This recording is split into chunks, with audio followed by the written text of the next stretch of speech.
York. Dr. Surendra Kaushik, Professor of Finance and Economy at the Lubin School of Business and Pace University, is joining us.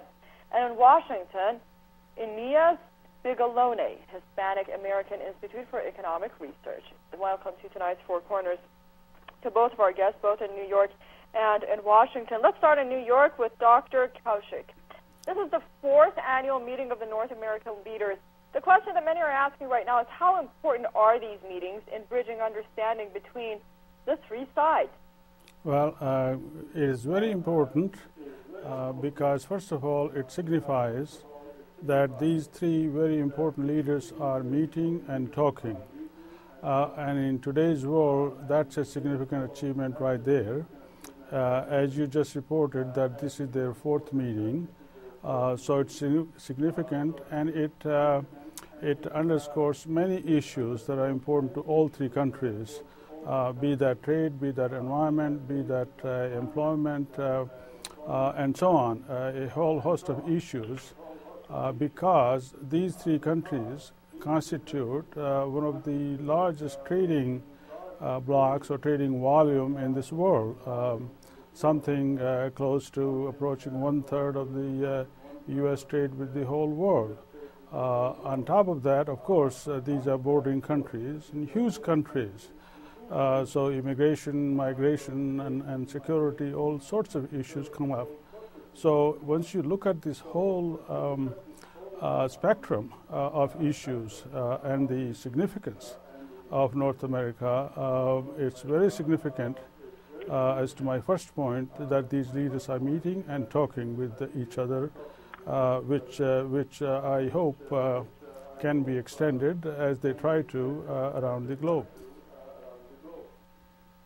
All right, let's go to our guest in Washington, Mr. Biglione.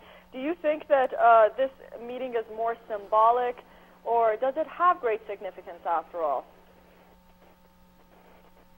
Well, the importance of this meeting is because, as we all know, the American candidates for president on the side of the Democratic Party are trying to change everything about trade agreements. Even when they've been repeating sometimes that they're pro-free trade, they've been giving people excuses about, getting rid of these agreements, starting with NAFTA. And they've been talking about the importance of the International Labor Organization regulations, and they say as soon as these trade agreements do not respect those, they will oppose the agreements. And they've been saying that things related to environmental protection should be strengthened. They've been giving us excuses, and basically they are against free trade. All right, Dr. Kaushik, perhaps the most pressing. Yes. Go ahead. I was just going to say that that is a very strong characterization, because the important point to note here is that the importance of trade between these three partners is so large that one cannot really see any reduction in the total volume or the relationship among them. Now, we all know, under the idea of comparative advantage, that comparative advantage always changes. It's a dynamic game. Nobody in the world has ever had any very long-term comparative advantage, maybe a couple of 100 years. But normally, if the world is changing, improving, technology improving, surely the cost conditions, employment conditions, technology change. So we know that there is pain on the American side, on the Mexican side, for various reasons, and the government and politics and markets have to adjust to those conditions, no doubt. But to say, as my friend in Washington says, that they are against trade and free trade, and that is just too strong a statement, because yes, they will at the fringe, whoever is elected, Obama or Clinton on the Democrat side, if they are elected, they will certainly speak with Canada and Mexico and see how they can fine-tune the relationships. Now, at the moment, though, it's all really a heated debating point, because tomorrow's primary in Pennsylvania is significant for both candidates.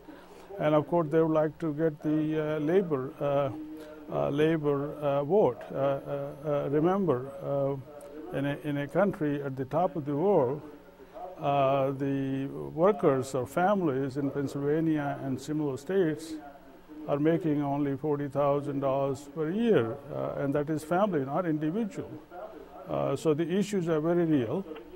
Income loss is very real. Sometimes, before he changes the subject a little bit, it's important to remember how Democrats see this as a zero-sum game, in where one country loses and the other wins with the other loses.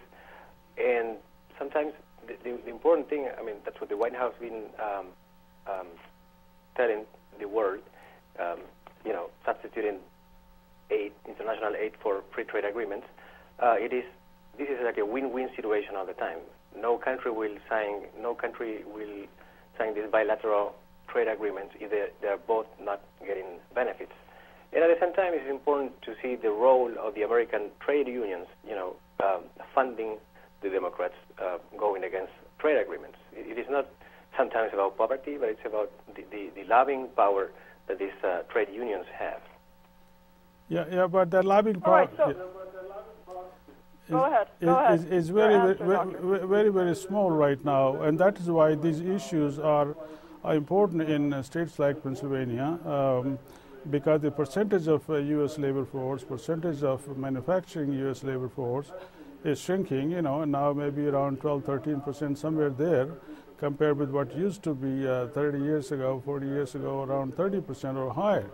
So there is a steady decrease in union labor force.